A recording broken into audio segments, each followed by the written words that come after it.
మీరందరూ పెద్ద ఎత్తున చప్పట్లతో మొదటి సంవత్సరం పూర్తి చేసుకున్న ఉత్సవాన్ని ఈ ప్రపంచానికి తెలియజేయాల్సిందిగా మీ అందరికీ విజ్ఞప్తి చేస్తున్నా. మిత్రులారా, నవంబర్ 30, 2023 నాడు ఏ ఉత్సాహంతో, ఏ అభిమానంతో, ఏ గుండె ధైర్యంతో ఈ పాలమూరు బిడ్డను ఆశీర్వదించాలని ఈ గడ్డంతా అండగా నిలబడి ఈ జిల్లా అంతా ఏకోన్ముఖమై ఎంతో కాలం నుంచి ఎదురు చూస్తున్న అవకాశం ఒక్కసారి వచ్చింది. దీన్ని జార విడుచుకోవద్దని మీరు అండగా నిలబడ్డ రోజు ఇవాళ. ఈ సందర్భంగా మీ ఎదురుగా నేను చెప్పదలుచుకున్నా, పాలమూరు జిల్లా నల్లమల అటవీ ప్రాంతంలో ఒక మారుమూల గ్రామం కొండారెడ్డిపల్లి అనే ఒక చిన్న గ్రామం నుంచి ఒక రైతు బిడ్డగా బయలుదేరిన నేను ఈ జిల్లా కష్టాలను చూసిన, ఈ జిల్లా కన్నీళ్లను చూసిన, ఈ జిల్లా నుంచే పారుతున్న కృష్ణమ్మ గలగలలు చూసిన, కన్న బిడ్డల్ని తల్లిదండ్రుల దగ్గర గుడిసెల దగ్గర వదిలి వలసబోతున్న పాలమూరు బిడ్డల్ని గుంపు మేస్త్రీలు భార్య భర్తల్ని మేటీలుగా పెట్టుకొని తీసుకెళ్లి బొంబాయికి వలస తీసుకుపోతుంటే 6 నెలల పసిబిడ్డల్ని కూడా తల్లిదండ్రుల దగ్గర వదిలేసి జంటలుగా వలసలు పోతున్న వాళ్ళ కన్నీళ్లను నేను కళ్ళతో చూసిన.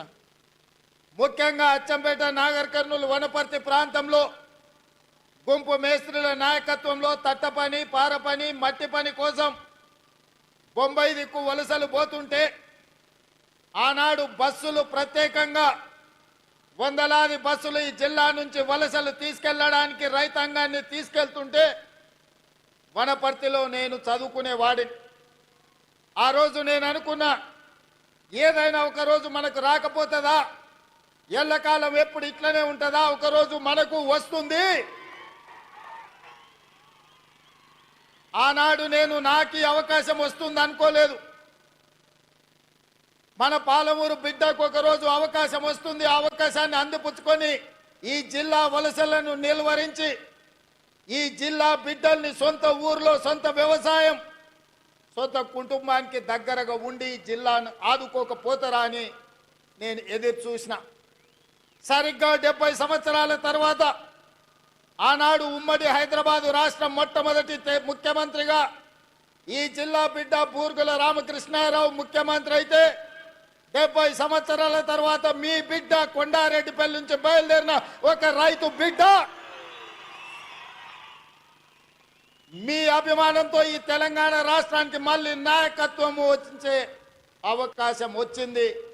నా జన్మ ధన్యమైందని చెప్పి నేను ఈ సందర్భంగా తెలియజేస్తున్న మిత్రులారా, ఈ అవకాశం ఆషామాషిగా వచ్చింది కాదు. ఈ వచ్చిన అవకాశాన్ని అల్లరి చిల్లర పనుల కోసమో, అనవసరమైన ఖర్చుల కోసమో, ఆర్భాటపు ఏషాలు వేయడానికో కాదు. ఇదొక బాధ్యత. ఈ బాధ్యతను జవాబుదారీతనంతో నిర్వహించాల్సిన బాధ్యత నా మీద ఉన్నది. వేదిక మీద నా వయసంత అనుభవం ఉన్న కేశవరావు గారు ఉన్నారు. ఎంతో అనుభవజ్ఞులైన ఉత్తమ్ కుమార్ రెడ్డి గారు, తుమ్మల నాగేశ్వరరావు గారు, జూపల్లి కృష్ణారావు గారు, దామోదర్ రాజ్ నరసింహ గారు, చాలా సుదీర్ఘకాలం మంత్రులుగా వివిధ హోదాలు చేసిన వాళ్ళు ఉన్నా వాళ్ళందరూ పెద్ద మనసు చేసుకొని ఆనాడు ఎన్నికల్లోనే తోడుగా కాదు, ఈనాడు కూడా అండగా ఉన్న పొంగులేటి శ్రీనివాసరెడ్డి గారు ఈ వేదిక మీద ఉన్నారు. వాళ్ళందరూ కూడా వయసులో చిన్నవాడిని అయినా మీ అందరి ఆశీర్వాదం ఉండబట్టి పాలమూరు జిల్లాకు అవకాశాలు ఇవ్వాలని ఇవాళ తెలంగాణ రాష్ట్రానికి పెద్ద బాధ్యత అయిన ముఖ్యమంత్రి కూర్చే పాలమూరు బిడ్డలకు ఇచ్చిండ్రు. మనమందరం వారికి మనస్ఫూర్తిగా ధన్యవాదాలు తెలియజేయాల్సిన అవసరం ఉన్నది. ఎందుకంటే నేను ఎన్నడూ మంత్రిగా కానీ కేంద్ర మంత్రిగా కానీ ఏ బాధ్యత చేయలే. జిల్లా పరిషత్ మెంబర్గా, జడ్పీటీసీగా, ఎమ్మెల్సీగా, ఎమ్మెల్యేగా, ఎంపీగా ప్రజలలో కలిసి పనిచేసిన కానీ అధికారంలో ఏ కుర్చీలో నేను కూర్చోలే. కానీ మీరు అండగా నిలబడి మీరు ఆశీర్వదించడంతో పెద్దలందరూ కూడా పెద్ద మనసు చేసుకొని ఇవాళ ముఖ్యమంత్రి అని ఒక పెద్ద కుర్చీలో కూర్చోబెట్టి సంవత్సరం పూర్తి చేసుకుంటున్న సందర్భంలో ఇవాళ నవంబర్ 30 తారీఖు 2024 నాడు ఇదే పాలమూరు గడ్డ మీద ఈ పండుగ మనతో కలిసి చేసుకోవడానికి వేదిక మీద పెద్దలందరూ వచ్చిండ్రు అంటే వాళ్ళందరూ మన పాలమూరు జిల్లాకు అండగా నిలబడ్డారు. ఇది మనకు ఒక గొప్ప అవకాశం అని నేను చెప్పదలుచుకున్నా. మిత్రులారా, ఇవాళ నేను మిమ్మల్ని అడుగుతున్నా, ఇవాళ టీఆర్ఎస్ నాయకులు, బీజేపీ నాయకులు, ముఖ్యంగా బీఆర్ఎస్ వాళ్ళు, చంద్రశేఖరరావు గారి కుటుంబం ఏ రకంగా మాట్లాడుతుండ్రో, ఏ రకంగా విమర్శిస్తుండ్రో, ఏ రకంగా తిడుతుండ్రో నిశితంగా మీరందరూ గమనించండి. 10 సంవత్సరాలు వాళ్ళు పరిపాలన చేసిండ్రు, 2 సార్లు ముఖ్యమంత్రి అయినరు. వారు ఏమి చేసిండ్రో నాకంటే మీకు ఎక్కువ తెలుసు. ఎందుకంటే ఈ మట్టిని నమ్ముకున్న మీరు, ఈ మట్టిలోనే పుట్టి మట్టిలోనే కలిసే మీరు, ఈ మట్టే శాశ్వతమని నమ్మిన మీకు రైతు రుణమాఫీ గత ప్రభుత్వంలో జరిగిందా? రైతుకు గిట్టుబాటు ధర వచ్చిందా? ఆనాడు చంద్రశేఖరరావు గారు స్వయంగా మాట్లాడిన మాటల్ని ఈనాటి రైతాంగం మర్చిపోయిందని వారు అనుకుంటున్నారా? ఆనాడు ఒరేస్తే ఉరేసుకున్నట్టే అన్నది ఈ పెద్ద మనిషి చంద్రశేఖరరావు గారు కాదా? ఇవాళ మరి నేను మిమ్మల్ని అడుగుతున్న, మీ ద్వారా ఈ తెలంగాణ రాష్ట్ర రైతాంగాన్ని నేను అడగదలుచుకున్నా. ఆనాడు ఒరేసుకుంటే ఉరేసుకున్నా అన్నట్టు ఆనాటి ప్రభుత్వం అంటే, ఈనాడు మీరు ఒరేసుకుంటే 500 రూపాయల బోనస్ ఇస్తామని చెప్పిన మాట ఉత్తమ్ కుమార్ రెడ్డిది కాదా? ఒరేస్తే ఉరేసుకోండి అని చెప్పిన ఆనాటి పెద్ద మనిషి, మీరు వరి వేసుకోండి, వేసుకున్న వరికి 500 రూపాయల బోనస్ ఇస్తాం, మీ ఖాతాలో 3 రోజుల్లోనే బోనస్ కనక వర్షం గలగల రాలుతుంటే బీఆర్ఎస్ వాళ్ళ గుండెల్లో పిడుగులు పడుతున్నట్టుగా ఉన్నది. మిత్రులారా, ఇవాళ కాళేశ్వరం కట్టినా అన్నాడు, పాలమూరు రంగారెడ్డి ఎత్తిపోతలు చేపట్టినా అన్నాడు. ఇప్పటి వరకు 10 సంవత్సరాలలో ఆనాటి చంద్రశేఖరరావు గారు కేవలం సాగునీటి ప్రాజెక్టుల కోసం, కాంట్రాక్టర్ల కోసం 1,83,000 కోట్ల రూపాయలు ఖర్చు పెట్టిండు. అందులో కాళేశ్వరానికి 1,02 కోట్ల రూపాయలు, 1,02,000 కోట్ల రూపాయలు ఖర్చు పెట్టిండు. 1,02,000 కోట్ల రూపాయలు ఖర్చు పెట్టి ఆనాడు పండిన పంటను కాళేశ్వరం నీళ్లతో పండించిన అని గొప్పలు చెప్పుకున్నాడు. వారు చెప్పుకున్నప్పుడు మేమేం అనలేదు. కానీ వారు కట్టిన ప్రాజెక్టులు సుందిల కావచ్చు, మేడిగడ్డ కావచ్చు, అన్నారం కావచ్చు, ఈ బ్రిడ్జ్లు, బారేజీలు కుప్పగూలిపోయి చుక్క నీరు లిఫ్టులు చేయకపోయినా, ఈనాడు కాంగ్రెస్ పార్టీ అధికారంలోకి వచ్చిన తర్వాత కాంగ్రెస్ పార్టీ కట్టిన ప్రాజెక్టులు, అది జూరాల కావచ్చు, శ్రీశైలం కావచ్చు, నాగార్జున సాగర్ కావచ్చు, నెట్టంపాడు కావచ్చు, కోయిల్ సాగర్ కావచ్చు, శ్రీరామ్ సాగర్ కావచ్చు, మంజిరా కావచ్చు, లేకపోతే శ్రీపాద ఎల్లంపల్లి కావచ్చు, ఇందిరా సాగర్ కావచ్చు, సీతారామ సాగర్ కావచ్చు, ఈ ప్రాజెక్టులన్నీ ఆనాడు కాంగ్రెస్ పార్టీ కట్టి ఆ ప్రాజెక్టుల ద్వారా నీళ్లు ఇచ్చి వరుణుడు కరుణిస్తే ఈ సంవత్సరం కాళేశ్వరం లేకపోయినా, చుక్క నీరు ఇవ్వకపోయినా 1,53,00,000 మెట్రిక్ టన్నులు చరిత్రలోనే స్వతంత్రం వచ్చినప్పటి నుంచి ఈనాటి వరకు 75 సంవత్సరాలలో ఏ రాష్ట్రం ఉత్పత్తి చేయనంత ఉమ్మడి రాష్ట్రం 23 జిల్లాలు. ఇవాళ ఆంధ్రప్రదేశ్లో ఉన్న 13, తెలంగాణలో ఉన్న 10, ఉమ్మడి 23 జిల్లాలలో కూడా ఒక పంటకు 1,53,00,000 మెట్రిక్ టన్నుల వడ్లు ఎన్నడు పండలే. మరి ఇవాళ తెలంగాణ రాష్ట్రంలో ప్రజాపాలనలో మన ప్రభుత్వంలో ఒక పంటకు 66 లక్షల ఎకరాలలో 1,53,00,000 మెట్రిక్ టన్నుల వడ్లు పండించి 500 రూపాయల బోనస్ ఇచ్చి ఇవాళ ధైర్యంగా ఈ గడ్డ మీద, పాలమూరు గడ్డ మీద రైతు పండుగ చేసుకుంటున్నాం. మనకు రైతు పండుగ చేసుకునే హక్కు లేదని బీఆర్ఎస్ వాళ్ళు అంటుండ్రు. మీరు ఒక్కసారి ఆలోచన చేయండి మిత్రులారా. 10 సంవత్సరాలు, మొదటి 5 సంవత్సరాలు 1,00,000 రూపాయల రుణమాఫీ చేస్తా అన్నాడు. 4 విడతలు అన్నాడు, మిత్తి నేనే కడతా అన్నాడు. ఆయన కట్టిన దాంట్లో అసలు కంటే మిత్తికే ఎక్కువైంది. 2018 నుంచి 2023 వరకు మళ్ళీ 1,00,000 రూపాయల రుణమాఫీ చేస్తా అన్నాడు. మొదటి 4 సంవత్సరాలు అన్నా పైసా కూడా ఇవ్వలే. ఆఖరి సంవత్సరం ఔటర్ రింగ్ రోడ్డును అమ్మి 11,000 కోట్ల రూపాయలు రైతుల ఖాతాలో వేస్తే 8,596 కోట్ల రూపాయలు మిత్తికే పోయినాయి. అసలు చెల్లించింది 2,500 కోట్లే. మిస్టర్ హరీష్ రావు గారు, మీరు వినండి స్పష్టంగా. ఆర్థిక మంత్రిగా మీరు బాధ్యత నిర్వహించింది కదా.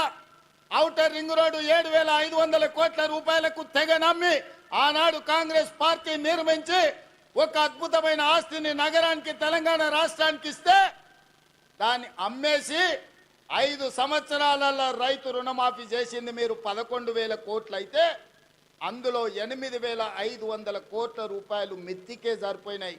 మీరు చెల్లించిన అసలు 2,500 కోట్లే. ఇవాళ ఈ వేదిక మీద నుంచి లెక్కలు చెప్తున్నా. ఇవాళ నువ్వు అనొచ్చు, పాలమూరులో మేము లేం కదా, నువ్వు ఎట్లన్నామని. ఇదే లెక్కలు అసెంబ్లీలో నేను లెక్కలు తేలుస్తా. 5 ఏళ్లలో మొదటి సంవత్సరం నువ్వు రైతు రుణమాఫీ చేసినుంటే ఈ 8,500 కోట్లు మిత్తి కాదు, రైతుల అసలు అప్పుకు సరిపోతుండే. మీరు 5 ఏళ్లలో మొదటి సంవత్సరంలోనే రైతు రుణమాఫీ చెయ్యనందుకు ఇవాళ మీరు ఇచ్చిందంత మిత్తికే పోయింది.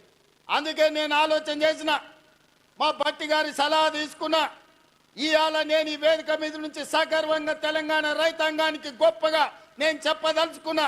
29 రాష్ట్రాలలో ఉన్న ముఖ్యమంత్రులను కానీ ప్రధానమంత్రి నరేంద్ర మోడీని, కల్వకుంట్ల చంద్రశేఖరరావును సవాలు విసురుతున్నా.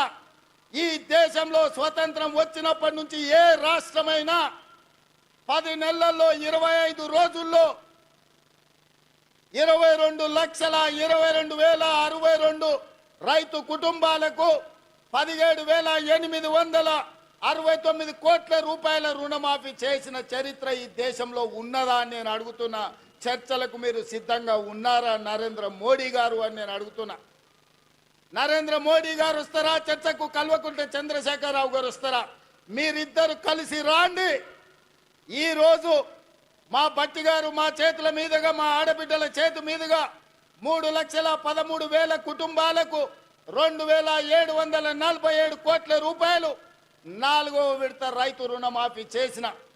మొత్తంగా 25 లక్షల రైతు కుటుంబాలకు 21,000 కోట్ల రూపాయల రైతు రుణమాఫీ మొదటి సంవత్సరంలో చేసిన ప్రభుత్వం, ప్రజా పాలన ఈ దేశంలో ఉన్నదే అంటే అది తెలంగాణ. ఈ తెలంగాణ రాష్ట్రం రైతులకు రుణమాఫీ చేసిందంటే సోనియమ్మ ఆశీర్వాదంతో, రాహుల్ గాంధీ గారు ఇచ్చిన గ్యారంటీతో చేసినామని నేను చెప్తున్నా.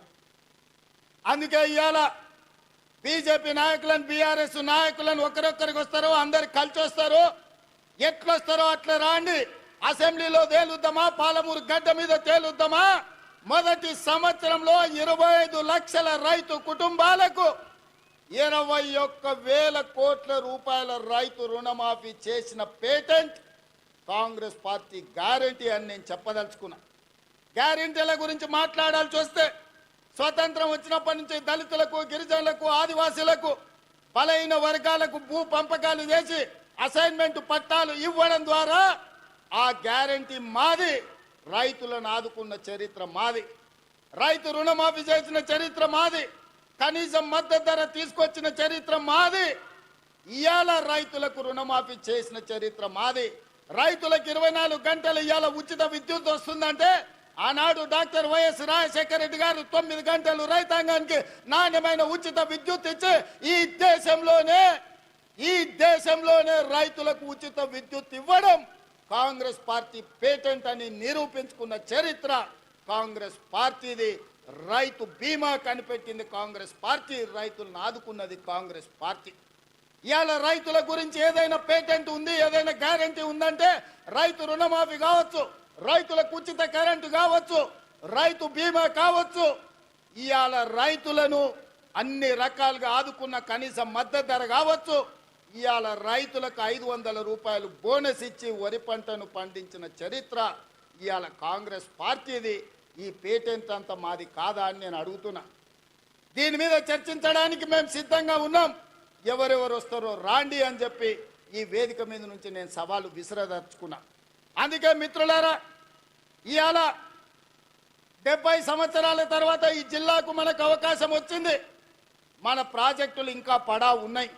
నేను అడుగుతున్న చంద్రశేఖరరావు గారిని, ఉమ్మడి రాష్ట్రంలో సమైక్య పాలనలో సీమాంధ్ర ముఖ్యమంత్రులు తెలంగాణకు అన్యాయం చేసిండ్రను. మరి తెలంగాణ వచ్చిన తర్వాత మీరెట్లా అన్యాయం చేసిందా అని నేను అడుగుతున్నా. నువ్వు కరీంనగర్లో ఓడిపోతాని వలస వచ్చి పాలమూరు జిల్లాకు వస్తే పాలమూరులో మీకు ఊరు లేకపోయినా పార్లమెంటులో మీ నోరు లేకపోయినా 2009లో పార్లమెంటుకు గెలిపించి పంపించింది పల్లకిలో మోసింది మేము కాదా? 2009లో నిన్ను ఎంపీని చేస్తే తెలంగాణ సాధించడానికి గొప్ప చెప్పుకున్నావు కదా. వచ్చిన తెలంగాణలో మమ్మల్ని ఆదుకొని మా ప్రాజెక్టులను పూర్తి చేయాల్సిన బాధ్యత చంద్రశేఖరరావు గారు మీకు మీ ప్రభుత్వానికి లేకపోయినా ఆనాడు జిల్లా మొత్తం నీకు అండగా నిలబడి ఎమ్మెల్యేలు ఎంపీలను గెలిపించి ఈ జిల్లా మొత్తం నీ పార్టీకి అండగా నిలబడితే మా గుండెల మీద తన్ని మమ్మల్ని మోసం చేసి మా పసిడి పంటలు పండాల్సిన పాలమూరు జిల్లాను ఎడారిగా మార్చి వలసలు శాశ్వతంగా ఉండేటట్టుగా మా కుటుంబాలు మా సోదరులు కన్న పిల్లలను వదులుకొని బొంబాయో దుబాయో బొగ్గుబాయిల చుట్టూతా తట్ట పని పార పనికి మట్టి పనికి వలసలు పంపించింది నువ్వు కాదా చంద్రశేఖరరావు అని నేను అడుగుతున్నా. ఇన్ని పాపాలు చేసిన నువ్వు పూర్తి చేయని పాలమూరో కల్వకుర్తో నారాయణపేట కొడంగల్ ప్రాజెక్టులు మేము చేయాలనుకుంటే ఇవాళ నారాయణపేట కొడంగల్ ఎత్తిపోతల వద్దే వద్దు భక్తలకు నీళ్ళు ఇయ్యనే వద్దు అడుగుతుండు. నేను అడుగుతున్నా ఇవాళ మా జిల్లాకు ఒక అవకాశం వస్తే 70 సంవత్సరాల తర్వాత కనీసం మమ్మల్ని వాడొచ్చి వీడొచ్చి పాలమూరును దత్తత తీసుకుంటున్నా అనేవాడు. ఆనాడు చంద్రబాబు నాయుడు కావచ్చు, రోజే కావచ్చు, కిరణ్ కుమార్ రెడ్డి కావచ్చు, తెలంగాణలో చంద్రశేఖరరావు పాలమూరుకు వచ్చి పాలమూరుని దత్తత తీసుకుంటున్నా అనేవాడు.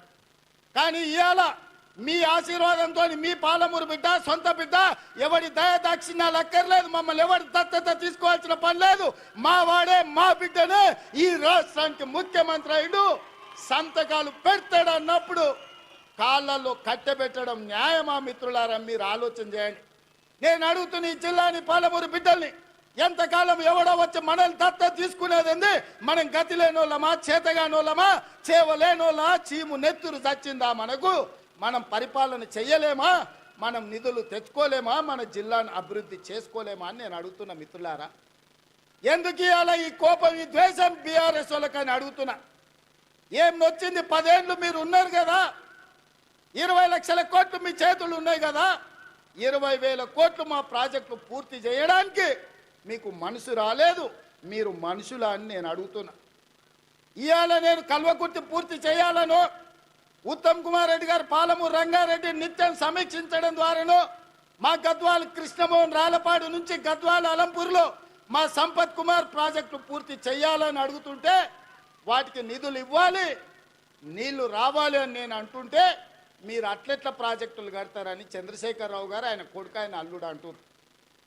నేను అడుగుతున్నా నా పాలమూరు సోదరులు, మళ్ళీ వస్తుందా మనకి అవకాశం? ఇట్లాంటి అవకాశం మనకు వస్తుందా? ఆనాడు బూర్గుల రామకృష్ణారావు తర్వాత 70 ఏళ్ళు పట్టింది అవకాశం రావడానికి. 70 ఏళ్ళ తర్వాత వచ్చిన అవకాశాన్ని జార విడుచుకుందామా? మన ప్రాంతాన్ని మనం అభివృద్ధి చేసుకుందామా? ఆలోచన చేయమని నా బిడ్డలు, నా సోదరులు, మా అన్నదమ్ములను, మా అక్క తమ్ముళ్ళని నేను అడుగుతున్నా. ఈ అవకాశం పోతే శాశ్వతంగా మళ్ళీ రాకపోవచ్చు. అవకాశం ఇస్తే ఏం చేసుకున్నారు మీరు అని అనొచ్చు.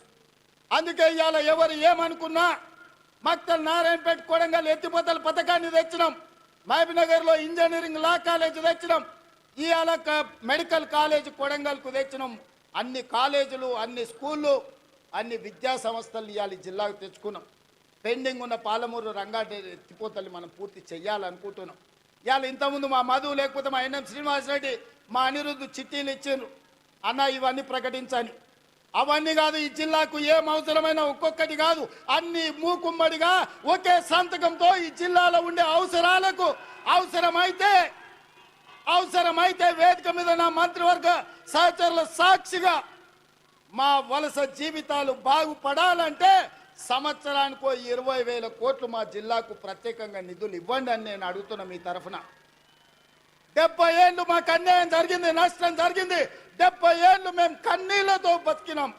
70 ఏళ్ళు మా పక్కన కృష్ణమ్మ గలగల పారుతుంటే తాగడానికి నీళ్లు లేక సావు చచ్చిపోయినప్పుడు నెత్తి మీద నీళ్లు చల్లుకోవడానికి కూడా మాకు నీళ్లు లేని బతుకులు మేము గడిపినాం. నేను అడుగుతున్న మిత్రులారా, ఇవాళ ఈ తెలంగాణకు నాయకత్వం వహించే అవకాశం పాలమూరు జిల్లాకు వస్తే వదులుకుందామా అని నేను అడుగుతున్నా. ఇవాళ వాళ్ళందరూ మనకు సహకరించారా? మన జిల్లా కోసం సంవత్సరానికి 20,000 కోట్ల రూపాయలు, 5 ఏళ్లలో 1,00,000 కోట్ల రూపాయలు ఈ జిల్లాకు తెచ్చుకుంటే ఈ జిల్లాలో పసిడి పంటలు పండి బంగారు భూములుగా మారవా బంజరు భూములని నేను అడుగుతున్నా. కేసీఆర్ కాళేశ్వరం ఒక్కదానికే 1,50,000 కోట్ల రూపాయలు తీసుకుపోయింది. 1,02,000 కోట్ల రూపాయలు కాంట్రాక్టర్లకు ఇచ్చింది. కట్టింది కుప్పగూలింది. ఎవరు వెనకడికి కూడా పనిమంతుడంట పందిరేస్తే కుక్కతోక తలిగి కూలిపోయిందంట. ఇవాళ నేను అడుగుతున్నా, ఆనాడు మా నెహ్రూ కట్టిన నాగార్జున సాగర్ కానీ, మా శ్రీశైలం కానీ, మా దూరాల కానీ, మా శ్రీరామ్ సాగర్ కానీ, మా శ్రీపాద ఎల్లంపల్లి కానీ ఒక్కసారి చూడండి. ఎన్ని వర్షాలు వచ్చినా, ఎన్ని తుఫాన్లు వచ్చినా ఏమైనా ప్రాజెక్టులు నిటారుగా నిలబడ్డాయి, ఈ జాతికి సేవలు అందిస్తున్నాయి.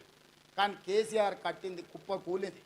కేసీఆర్ కట్టి కూలగొట్టి కమిషన్లు మెక్కిన కాళేశ్వరానికి 1,50,000 కోట్లు తీసుకపోతే నా జిల్లా కోసం, నేను పుట్టిన గడ్డ కోసం, ఈ గడ్డ కోసమే ఈరోజు రాజకీయాలలో ఈ కుర్చీలో ఉన్న నా కోసం 5 ఏళ్లలో 1,00,000 కోట్లు మా మిత్రులు ఇవ్వరా నేను అడిగితే, నేను ఈ నిధులు తేనా అని నేను అడుగుతున్న నా జిల్లా సోదరులను.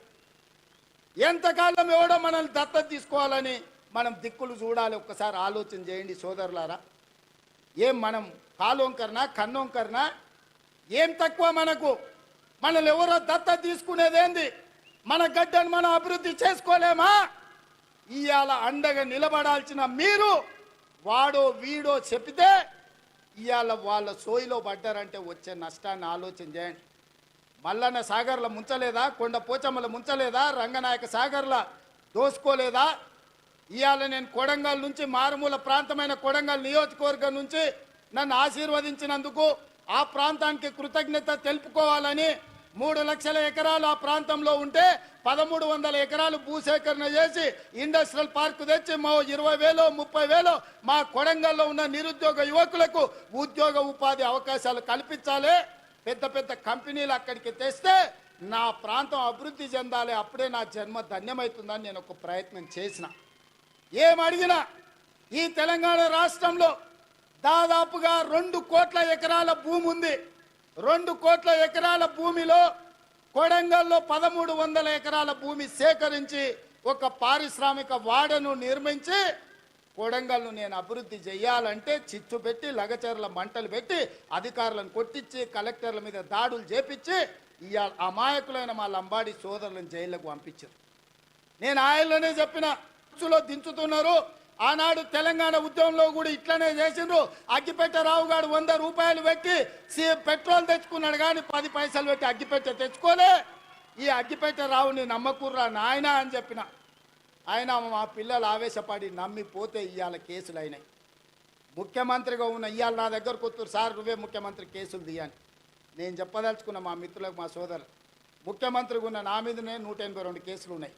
నా కేసులే నేను తీసుకోలేకపోయినా. చట్టం వేరు, ముఖ్యమంత్రి కుర్చీ వేరు. ఇవాళ వాళ్ళ మాయమాటలు నమ్మి మీరు కేసుల్లో ఇరుక్కుంటే బెయిల్ ఎప్పుడు వస్తుందో తెలియదు, మన కుటుంబాలను ఎప్పుడు కలుసుకుంటామో తెలియదు.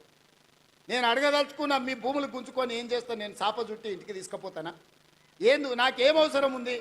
ఇవాళ 1,300 ఎకరాలు కొడంగల్లో భూమి తీసుకుంటే నేను పట్నం తీసుకుపోయేది ఉందా, లేకపోతే కొండారెడ్డిపల్లికి తీసుకుపోయేది ఉందా? ఆ రుణం తీర్చుకోవాలని ఆ కొడంగల్ నియోజకవర్గంలో 20-25 వేల మంది నిరుద్యోగ యువకులకు, ముఖ్యంగా ఆడబిడ్డలకు ఉద్యోగాలు కల్పించి, ఉపాధి నెరవేర్చి, పరిశ్రమలు స్థాపించి అభివృద్ధి చేయాలని నేను ప్రయత్నం చేస్తే 1,300 ఎకరాలు కూడా భూసేకరణ జరగకుండా అధికారుల మీద దాడులు చేసి ఈరోజు అమాయకులను కేసులలో ఇరికిచ్చారు. ఒక్క కేసీఆర్కే గజ్వాల్లో 1000 ఎకరాల ఫామ్ హౌస్ ఉంది. నీ ఒక్కనికి 1000 ఎకరాల ఫామ్ హౌస్ ఉండొచ్చు, కానీ మా దగ్గర 1,300 ఎకరాలలో ఒక పారిశ్రామిక వాడ ఉండొద్దు. ఒకసారి ఆలోచన చేయండి మిత్రులారా. ఇవాళ ఈ జిల్లాను అభివృద్ధి చేయాలంటే ఆనాడు నాగార్జున సాగర్ కడితే రైతులు మునగలేదా? శ్రీశైలం ప్రాజెక్టు కడితే మా కొల్లాపూర్ మునగలేదా? పాలమూరు రంగారెడ్డి, కల్వకుర్తి ఎత్తిపోతలు కడితే మా కొల్లాపూరాలు 3 సార్లు భూములు పోయిన వాళ్ళు, భూములు పోయి ఒక్కసారి కాదు 2 సార్లు 3 సార్లు కొల్లాపూర్ ప్రాంతంలో భూములు ముంపు గురైన బాధను దింగమింగుంటున్నారు. ప్రభుత్వం నుంచి సహాయం అందించమన్నారు, కానీ కొట్టాలంటే మా బిడ్డలు కొట్టకపోదురా? ఆయల్లో అధికారుల మీద దాడులు చేయాలంటే శ్రీశైలం వస్తుండేనా? నాగార్జున సాగర్ పూర్తి అవుతుండేనా? జూరాల అవుతుండేనా? ఏటిగడ్డ పౌరుషం, నడిగడ్డ పౌరుషం మీకు తెలియదా? ఒకవేళ అడ్డుకోవాలంటే నడిగడ్డ మీద ఎవడైనా భూ సేకరణ చేస్తుండేనా? కానీ అభివృద్ధి జరగాలంటే ఏదో ఒక రైతు కొంత నష్టపోవాలి. భూమి అనేది మన ఆత్మగౌరవం. భూమి అనేది మన అమ్మ లాంటిది.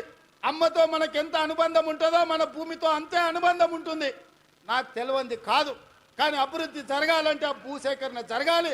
అందుకే వాళ్లకు కావలసినంత నష్ట పరిహారం ఇవ్వడం ద్వారా భూమిని సేకరించి పరిశ్రమలు పెట్టాలని నేను ప్రయత్నం చేస్తుంటే కేసీఆర్, కేటీఆర్, హరీష్ అడ్డుకుంటున్నారు. నేను అడుగుతున్నా, మీరు ఆలోచన చెయ్యండి అని. ఇవాళ వాళ్ళు అడ్డుకుంటారు, పోతారు. వాళ్ళకి ఫామ్ హౌజులు ఉన్నాయి, ఒక ఆయనకు జన్వాడలు ఉంది, ఒక ఆయనకు గజ్వేల్ ఉంది. వాళ్ళు సంతోషంగా ఉంటారు. మళ్ళీ ఈ జిల్లాకి ఎప్పుడైనా పరిశ్రమలు వస్తాయా? మన పిల్లలకు ఉద్యోగాలు వస్తాయా? ఇవాళ మీరు అండగా నిలబడితే 10 రూపాయలు ఎక్కువైనా ఇచ్చే శక్తి నా దగ్గర ఉంది. నేను సంతకం పెడితే 10 లక్షలు కాదు, ఎకరాకి 20 లక్షలు ఇచ్చే శక్తి నా దగ్గర ఉంది. తీసుకోండి, 20 లక్షలు తీసుకోండి. మీకు ఇచ్చే బాధ్యత నాది. ఇంటికి పైసలు తెచ్చి ఇచ్చే బాధ్యత మాది. నీ ఇంట్లో చదువుకున్న వాళ్ళకు, చదువు రానోళ్లకు ఉద్యోగాలు ఇచ్చే బాధ్యత నాది. అభివృద్ధిని అడ్డుకోకండి, మా మాటలు వినకండి, వాళ్ళ ఉచ్చులో పడకండి. వాళ్ళ ఉచ్చులో పడితే జైల్లోకి వెళ్తే మన కుటుంబాలు ఆగమవుతాయి. ఇవాళ 10 రూపాయలు ఎక్కువ తీసుకోండి, పక్కకు పోయి భూమి కొనుక్కోండి, పిల్లలకు ఉద్యోగాలు తీసుకోండి, మీ కుటుంబాలు బాగుపడండి. ఇంట్లో ఒక్కరికి ఉద్యోగం వస్తే ఒక తరమే మారుతుంది, ఒక తరం తలరాతనే బాగుపడుతుంది. తలరాతను మార్చే అవకాశాలను వదులుకోకండి. ఇవాళ ఈ జిల్లా మీద పగబట్టి ఈ జిల్లాను అభివృద్ధిని అడ్డుకోవాలని సాగునీటి ప్రాజెక్టుల కాళ్ళ కట్టబెడుతున్నారు. పరిశ్రమలు దేవాలంటే భూసేకరణ జరగకుండా అడ్డుపడుతున్నారు. ఇవన్నీ కూడా ఈ జిల్లా గమనించాల్సిన అవసరం ఉన్నది. అందుకే మిత్రులారా, ఇవాళ రైతులకు బోనస్ ఇచ్చినాం, రైతు రుణమాఫీ చేసినాం, ఇవాళ 50,000 ఉద్యోగాలు ఇచ్చినాం. ఆడబిడ్డలకు 1,15,00,000 మంది ఆడబిడ్డలు ఆర్టీసీ బస్సుల్లో 3,700 కోట్ల రూపాయలు ఉచితంగా ప్రయాణాలు ఇచ్చినాం. 200 యూనిట్లు ఉచితంగా ఈరోజు పేదలకు విద్యుత్ ఇస్తున్నాం. 50 లక్షల కుటుంబాలకు 500 రూపాయలకే సిలిండర్ ఇస్తున్నాం. పాఠశాలలలో మెస్సు ఛార్జీలు, కాస్మెటిక్ ఛార్జీలు 40% పెంచినాం. ఇవన్నీ కూడా అప్పు చేయకుండా కోకపేటల భూములు అమ్మకుండా మేం చేసినాం. ఇవే కాదు, సంవత్సరం మొత్తం 72 లక్షల కుటుంబాలకు, రైతు కుటుంబాలకు 54,000 కోట్ల రూపాయలు ఖర్చు పెడితే ఒక్క కల్వకుంట్ల చంద్రశేఖరరావు చేసిన 7 లక్షల కోట్ల రూపాయల అప్పుకు ఇప్పటి వరకు మా బట్టి విక్రమార్క గారు 60,000 కోట్ల రూపాయల మిత్తి కట్టిండు. మిత్రులారా, మన నెత్తి మీద గుదిబండ పెడితే ఆ గుదిబండకు 60,000 కోట్ల రూపాయలు అప్పు కట్టిండు. ఇవాళ 7 లక్షల కోట్ల రూపాయలు చంద్రశేఖరరావు అప్పు చేయకపోతే 60,000 కోట్ల రూపాయలు రైతులకు వంచితే ఇవాళ అన్ని కష్టాలు తీరుతుండే కదా. ఇవాళ ఆయన అప్పుకు 60,000, ఆయన ఒక్క కుటుంబం చేసిన అప్పుకు 60,000 కోట్లు కడితే 70 లక్షల రైతు కుటుంబాలకు 54,000 కోట్లు ఇచ్చినాం. అంటే ఆయన దోపిడీ ఏ లెవెల్లో సాగిందో, ఆ దోపిడీకి ఈరోజు మేము ఎట్లా బలైపోతున్నామో, తెలంగాణ బడ్జెట్ ఎట్లా కేసీఆర్ దోపిడీకి బలైపోయిందో మీరు ఒక్కసారి ఆలోచన చేయండి. ఇవాళ అక్కడ నిరసన తెలిపిన రైతులు లాఠీ చార్జ్ గురించి మాట్లాడుతున్నారు. మల్లన్న సాగర్లో మల్లారెడ్డి అనే ఒక రైతు భూమి పోయిన రోజు కట్టెలు చితి పేర్చుకొని బతుకుండగానే ఆ చితి మీద పండుకొని నిలువున తగలబెట్టుకున్న రైతు మల్లన్న సాగర్లా మల్లారెడ్డి అనే పేరుంది. హరీష్ రావు గారు రా అసెంబ్లీకి. ఆనాడు భూమి కోల్పోయిన మల్లారెడ్డి చితి పేర్చుకొని కాల్చుకున్నప్పుడు నీ కన్నీళ్ళు ఎక్కడికి పోయినాయి? నువ్వు ఆ కుటుంబాన్ని ఎంత ఆదుకున్నావో ఇవాళ మల్లారెడ్డి ఇంటికాడికి పోదామా అని నేను అడుగుతున్నా. ఇవాళ ఈ కపట ప్రేమ, ఈ ముసలి కన్నీళ్ళు మా పాలమూరు జిల్లా మీద చూపిస్తున్నావా? నేను ఇక్కడ పుట్టినోని, రేపు పోతే ఈ మట్టిలో కలిసేటోని. నాకు ఈ దుఃఖం తెలియదా? ఈ బాధ తెలియదా? ఇది అభివృద్ధి చేసే తెలియదా? ఇవాళ ఇక్కడ ఉన్న భూమి నేను ఎవరికో పంచిపెడితే చరిత్ర నన్ను క్షమిస్తుందా? ఒకవేళ నేను ముఖ్యమంత్రి నుండి కూడా నా జిల్లాకు ఏమీ చేసుకోకపోతే, ఈ జిల్లాను అభివృద్ధి పదం వైపు నడిపించే పరిశ్రమలు తేకపోతే, ఈ జిల్లాకు నీళ్లు ఇవ్వకపోతే, నిధులు ఇవ్వకపోతే చరిత్ర నన్ను క్షమిస్తుందా? చరిత్రలో క్షమించరాని నేరం నా చేత చేయించాలని వాళ్ళు కుట్రలు చేస్తున్నారు. ఇట్లాంటి కుట్రలు, కుతంత్రాలు సాగవు మిత్రులారా. ఎవరు అడ్డం వచ్చినా తొక్కుకుంటా పాలమూరు జిల్లాకు నిధులు తెస్తా, నీళ్లు పారిస్తా. కొడంగల్లో పారిశ్రామిక వాడ ఏర్పాటు చేస్తా, 25,000 మందికి ఉద్యోగాలు ఇప్పిస్తుంది. నా బాధ్యత, నా జిమ్మెదారి అని నేను చెప్పదలుచుకున్నాను. నా జవాబుదారీ, నా జిమ్మెదారి నాకు తెలుసు. నేను ఎవరికి భయపడేటోని కాదు. ఎవరికి భయపడితే ఇంత దూరం నేను రాను. నేను పుట్టింది పెరిగింది నల్లమల్ల అడవుల్లో బిడ్డ. మేము పులులను చూసినాం, అడవిలో ఉండే మృగాలను చూసినాం, తొడేళ్లను చూసినాం. అన్నిటిని ఎదుర్కొని ఇంత దూరం వచ్చిన మానవ మృగాలు మీరెంత నాకు కాలి గోటితో సమానమని నేను చెప్పదలుచుకున్నాను. ఇవాళ గౌరవంగా మర్యాదగా పరిపాలన చెయ్యాలి, ప్రభుత్వాన్ని నడపాలి, రైతులు ఆదుకోవాలి, విద్యార్థులకు ఉద్యోగాలు ఇవ్వాలి, మహిళలు ఆత్మ గౌరవంతో ఉండాలి అని మా ప్రభుత్వం పనిచేస్తుంది. అందుకే ఇవాళ ఈ ప్రభుత్వం రైతు పండుగ ఈరోజు ప్రతి ఒక్కరి మధ్యలో కూర్చొని ధైర్యంగా ఇవాళ మీ దగ్గరకు వచ్చిన. ఎందుకంటే చేసిన కాబట్టి నేను వచ్చిన. చేసింది చెప్పుకోవడంలో మేము కాస్త వెనకబడ్డామని మా బట్టి గారు అంటుంటారు. నిజమే, పనిలో పడి చెప్పుకునేదే మర్చిపోయినాం. ఎందుకంటే మనకు ఆడంబరాలు ముందు నుంచి తెలియదు. మనకు పని చేసుడు తప్ప పాలమూరు వాళ్ళకి ఏమన్నా తెలుసా? రోజుకి 8 గంటలు 10 గంటలు 12 గంటలు ఏడికి పోయినా చెమట వచ్చే వరకు రక్తం చిందే వరకు పనిచేసే తత్వమే మనది తప్ప గొప్పలు చెప్పుకునేది మనకి ఎవరికని తెలుసా? నేను కూడా మీలో ఒకనే మీలాంటోనే కష్టపడడం తప్ప నాకు గొప్పలు చెప్పుకునేది తెలుసా? అందుకే ఇవాళ ఈ సంవత్సరంలో నేను పనిలో పడితే వాళ్ళు అలసుగా తీసుకొని ఇవాళ అడ్డగోలుగా మాట్లాడుతున్నారు. ఇక నేను మాట్లాడను, మీరే మాట్లాడాలి, మీరే జవాబు చెప్పాలి. మీ రైతులే నా బ్రాండ్ అంబాసిడర్లు, మీరే పాలమూరు బిడ్డలకు మీరే బ్రాండ్ అంబాసిడర్లు. మీలో ఒక్కొక్క యువకుడు ఒక రేవంత్ రెడ్డి తెలంగాణ రాష్ట్రం నలుమూలల ప్రభుత్వం చేస్తున్న పనులను, పాలమూరులో జరుగుతున్న అభివృద్ధిని మీరే నలుదిక్కుల చాటాలి. మీరే నా బ్రాండ్ అంబాసిడర్లు. ఈ 5 ఏళ్ళు ఒక్క రోజు కానీ ఒక్క గంట కానీ ఒక నిమిషం వృధా చేయకుండా ఈ ప్రజల కోసం పనిచేయడమే నా బాధ్యత. ఆ పనిని నేను నెరవేర్స్తా. మన కష్టపడే తత్వం ఎక్కడికి పోయినా పోదు, అది మన రక్తంలో ఉంది. ఏడ ఉన్నా, అది దుబాయ్లో పోయినా, బొంబాయిలో పోయినా, అమెరికాకు పోయినా పాలమూరు జిల్లా ప్రజలకు కష్టపడే లక్షణం ఉంది, చెమటగార్చే లక్షణం మనకుంది. నేను కూడా మీ వాడిని, మీ బిడ్డనే కష్టపడి పనిచేస్తున్నా. మీరందరూ ఆశీర్వదించండి, కుట్రలను కుతంత్రాలను తిప్పికొట్టండి. ఈ రైతు పండుగ దాదాపుగా 150 కేంద్రాలు పెట్టి వ్యవసాయం సాంకేతికంగా ఎంత అభివృద్ధి చెందిందో ఆశ్చర్యం గొలిపే విధంగా 3 రోజుల నుంచి మంత్రి తుమ్మల నాగేశ్వరరావు గారు సంబంధిత అధికారులు ఈరోజు ఈ కార్యక్రమాన్ని అంతా కూడా పాలమూరు జిల్లాకు తరలొచ్చింది. ఇంతమంది ఈడికి వచ్చిండ్రు, ఇంత పెద్ద వ్యవస్థ ఈడికి వచ్చిందంటే మీరు ఆశీర్వదించకపోతే వస్తుండేనా? కేసీఆర్ ఉన్నప్పుడు ఎప్పుడన్నా వచ్చినాయా మనకి ఇట్లాంటి అవకాశాలు? ఎప్పుడన్నా వచ్చినాయా? ముఖ్యమంత్రిని దగ్గరికి వెళ్ళి మనం చూసినామా? అన్నా అని ఎప్పుడన్నా పిలిచిర్రా? ఎప్పుడన్నా రేవంత్ అన్న ఎట్లున్నామని అడిగే అవకాశం చంద్రశేఖరరావు ఇచ్చిండా? ఆయన ఎక్కడుండేనో ఎట్లుండేనో మనకు తెలియదు. ఇవాళ మనం ఉన్నాం కాబట్టే ఇవాళ మనం కలుసుకోగలిగినాం, ఈ పండుగ చేసుకోగలిగినాం. ఈ పండుగ వాతావరణం ఇది 10 కాలాల పాటు ఉండాలి. పాలమూరు పండాలి పసిడి పంటలతో. 20 లక్షల ఎకరాలు కనీసం జితేందర్ రెడ్డి గారు చెప్తున్నారు, కరెక్ట్ 2 ఏళ్ళు కష్టపడితే 20 లక్షల ఎకరాలకు నీళ్ళు ఇవ్వచ్చు అని. వారి మాటతో నేను ఏకీభవిస్తున్నా. నా బాధ్యత అది. వెనక్కి మళ్ళీ చూడని 20 లక్షల ఎకరాలకు పాలమూరు జిల్లాలో నీళ్లు పారించే వరకు గ్రీన్ ఛానల్లో నిధులు విడుదల చేయించి సాగునీటి పారుదల శాఖ మంత్రి మీకు తెలుసు కదా ఉత్తమ్ కుమార్ రెడ్డి గారు. ఆయన ఏ ఊరు అల్లుడో తెలుసా? మన పాలమూరు అల్లుడు, జడ్చర్ల పక్కనే ఊరు. మన ఊరు అల్లుడే ఈరోజు సాగునీటి పారుదల శాఖ మంత్రి. మరి మనము ఇంత త్యాగం చేసినాం బిడ్డనిచ్చి ఆయనకు, అవునా? మన పాలమూరు ఆడబిడ్డను ఆయనకిచ్చి పెళ్లి చేసినాం. మరి ఆ రుణం అయితే వారు తీసుకోవాలి కదా. ఇక మల్లు గారి గురించి నేను చెప్పాల్సిన పర్లేదు. మల్లు అనంతరాములు గారి నుంచి మల్లు అని అంటేనే పాలమూరు అనేది తెలుసు. ఎందుకంటే మల్లు అనంతరాములు గారికి ఈ ప్రాంతంతో ఉన్న అనుబంధం. మల్లు రవి గారు ఇక్కడ ఎంపీగా ఉన్నారు, మరి వారే ఆర్థిక మంత్రి. మీ పెద్దన్న జాతీయ నాయకుడైనా, మీ రెండో అన్న పార్లమెంటు సభ్యుడైనా వీళ్ళు గుండెల్లో పెట్టి చూసుకున్నారు. మల్లు బట్టి విక్రమార్క గారు, మీరు సంతకం పెట్టేటప్పుడు జర ధైర్యంగా 2 సంతకాలు ఎక్స్ట్రా పెట్టారు.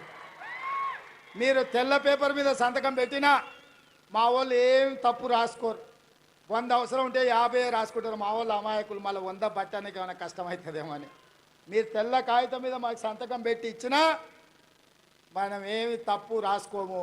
100 అవసరం ఉంటే 50 రాసుకుంటాం మనం. ఎందుకంటే ఎంత ఉంటే గంతే కాళ్ళు చాపుకోవాలి అనుకుంటాం మనం, అవునా? మంచం ఎంత ఉందో కాళ్ళు గంతే చాపుకోవాలి, ఎక్కువ చాపుకుంటే బాగుంటుందని మనం తెలిసిన వాళ్ళం. ఇక దామోదర రాజనరసింహ గారు మన ఇన్ఛార్జ్ మంత్రి. నేను ఇష్టపడి ఆయన తీసుకొచ్చి ఇక్కడ పెట్టినా. ఎందుకంటే మనం ఏం అడిగినా ఏం అడగకుండా చూడకుండా సంతకం పెడతాడని. ఆయనకు చదువు బాగొచ్చు, ఇంగ్లీష్ కూడా వచ్చు, కానీ నేను అడిగితే చదవకుంటే సంతకం పెడతాడని అన్నను మన పాలమూరు జిల్లా ఇన్ఛార్జ్ మంత్రిగా తీసుకొచ్చిన. నేనే అడిగి వారిని ఇక్కడ ప్రత్యేకంగా సెలెక్ట్ చేసి పెట్టుకున్నా. నాకేముంది చెప్పు, ఆయనను ఏదన్నా అడిగితే జిల్లా కోసం అడగాల్సిందే కదా. అందుకే మీరందరూ వేదిక మీద ఉన్న పెద్దలందరికీ పెద్ద ఎత్తున సప్పట్లు కొట్టి మనకు అన్నీ ఇవ్వాల్సిందిగా, వెనకాల ఉన్నోళ్ళు కూడా ఆఖరికి ఉన్నోళ్ళు కూడా మీ సప్పట్లే వాళ్లకు మన విజ్ఞప్తి. ఏంటంటే మీరు ఒక్కరొక్కరు కలిసి చెప్పలేరు, అందరు గట్టిగా నిలబడి సప్పట్లు అందరు నిటారుగా నిలబడి వాళ్ళకి సప్పట్లు కొట్టండి అన్న. మా వాళ్ళ ఆలోచన, మా వాళ్ళ ఆకాంక్ష, 70 ఏళ్ళ మా కష్టం. తప్పట్లు కూడా కొట్టండి, డప్పు లేవానే. మా మాదిగ సోదరులారా డప్పు సప్పుడు వినిపించాలి, గట్టిగా వినిపించాలి. మన జిల్లానే మాదిగోళ్ళ జిల్లానే, కొట్టూరి గట్టిగా. ఎందుకంటే వాళ్ళకి ఎప్పుడైనా సంతకం పెట్టే ముందు మీ సప్పట్లు వినిపించాలి, మీ డప్పుల మూత వినిపించాలి, వాళ్ళ గుండెల్లో సంతోషం పరవళ్ళు తొక్కాలి. పాలమూరు జిల్లాకు నిధులు వరదై పారాలి. ఈ జిల్లా రుణం నేను తీర్చుకోవాలి. ఆ తీర్చుకునేటందుకు వచ్చిన మీ అందరికీ ధన్యవాదాలు తెలియజేస్తూ మీ అందరి దగ్గర సెలవు తీసుకుంటున్న మిత్రులారా. ఈ జిల్లా ముద్దలు పెట్టాడు 3 రంగుల జెండా